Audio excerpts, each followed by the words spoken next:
أعوذ بالله من الشيطان الرجيم بسم الله الرحمن الرحيم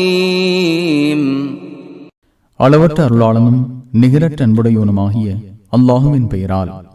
وقالوا لن يدخل الجنة إلا من كان هودا أو نصارى تلك أمانيهم قل هاتوا برهانكم إن كنتم صادقين.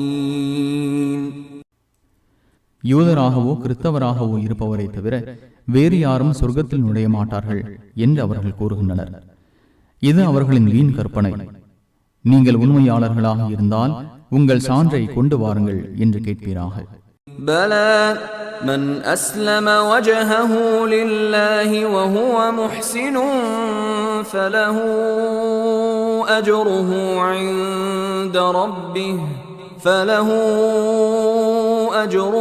عند ربه ولا خوف عليهم ولا هم يحزنون.